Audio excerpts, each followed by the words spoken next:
मनुष्य में लिंग निर्धारण सेक्स डिटर्मिनेशन कैसे होता है? इसके लिए माता और पिता दोनों में से कौन जिम्मेदार? जन्म लेने वाली संतान लड़की होगी या लड़का, इसका निर्धारण लिंग निर्धारण कहलाता है। जबकि गर्भ में पल रहे शिशु का लिंग क्या है, यह पता लगाना लिंग जांच या लिंग परीक्षण कहलाता है।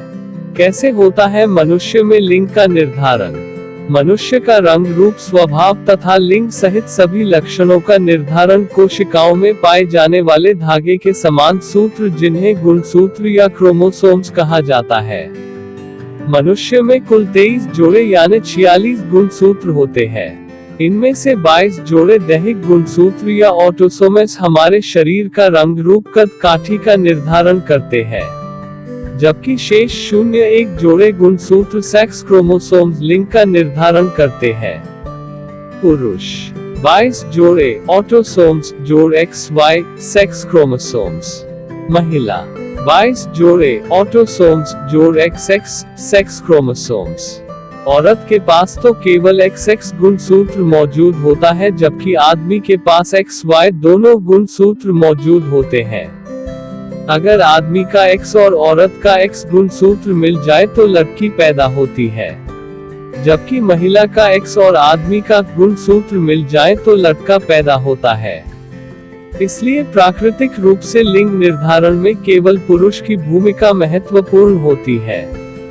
मादा के लिंग निर्धारक गुणसूत्र XX तथा पुरुष के XY होते हैं। अतः स्पष्ट है कि मनुष्य में लिंग निर्धारण पुरुष के गुणसूत्रों पर निर्भर करता है, क्योंकि मादा सदैव ही X गुणसूत्र ही प्रदान करती है। फिर भी यह सामाजिक अनभिज्ञता की विडंबना ही है कि पुत्री के जन्म के लिए महिला को ही दोष दिया जाता है। बालक को अपने माता पिता से 23 जोड़े अर्थात 46 गुणसूत्र प्राप्त होते हैं, जो कि उसके आकार, प्रकार, रूप, रंग, व्यवहार तथा मानसिक क्षमता को निर्धारित करने में महत्वपूर्ण योगदान देते हैं। इन गुणसूत्रों से प्राप्त गुणों को ही आनुवंशिकता नाम दिया जाता है। जीव विज्ञान की भाषा में मनुष्य में लिंग निर्धारण की विधि। इस विधि में मादा के दोनों लैंगिक गुणसूत्र XX होते हैं तथा नर में एक लैंगिक गुणसूत्र X तथा दूसरा होता है।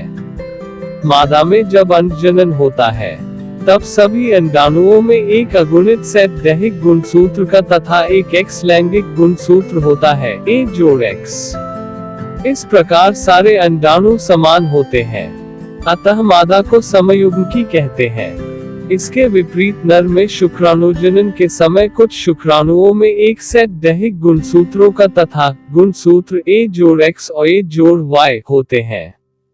इस प्रकार दो प्रकार के शुक्राणुओं का निर्माण होता है। लगभग 50% शुक्राणु A जोड़ X तथा 50% A जोड़ Y गुणसूत्रों वाले होते हैं। अतः नर को विषमयुग्मजी कहते हैं। निषेचन के समय यदि A जोड़ Y शुक्राणु का समेकन अंडाणु के साथ होता है, तब नर संतान पैदा होती है। यदि अंडाणु के समेकन A जोड़ X शुक्राणु के साथ होता है तथा मादा संतान पैदा होती है। यह केवल संयोग है कि कौन से शुक्राणु का समेकन अंडाणु के साथ हो। इसी के आधार पर संतान लिंग निर्धारण होता है। गर्भ में पल रहे शिशु का लिंग परीक्षण। कई बार लोग लड़के की चाहत में लिंग का परीक्षण करवाकर यह जानना चाहते हैं कि उनकी होने वाली संतान लड़का है अथवा लड़की है। भारत प्राचीन काल से पुरुष प्रधान देश रहा है और लगभग हर घर में एक गर्भवती महिला से यही उम्मीद की जाती है कि वह लड़के को ही जन्म दे।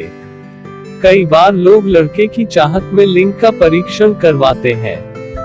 चिकित्सा पद्धति में विकास होने के बाद लोगों के लिए लिंग की जांच कराने में बहुत सहायता मिली है। शिक्षा में कमी और लोगों की गलतफहमी की वजह से लिंग के निर्धारण का प्रचलन बढ़ा है। लिंग अनुपात में कमी और भ्रूण हत्या में हो रही वृद्धि की वजह से सरकार ने लिंग निर्धारण करने पर रोक लगा दी, लेकिन अभी भी कई स्थानों पर चोरी छुपे लिंग निर्धारण किया जा रहा है।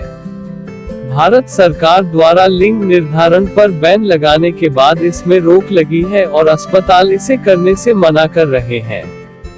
भारत में भ्रूण हत्या और लिंग अनुपात में लगातार हो रहे असंतुलन की वजह से इस पर प्रतिबंध लग गया है। पंजाब और हरियाणा जैसे प्रदेशों में लड़के लड़की के अनुपात में बड़ा अंतर हुआ है। भ्रूण हत्या को रोकने के लिए भारत के कई राज्यों ने भी कड़े कदम उठाए हैं।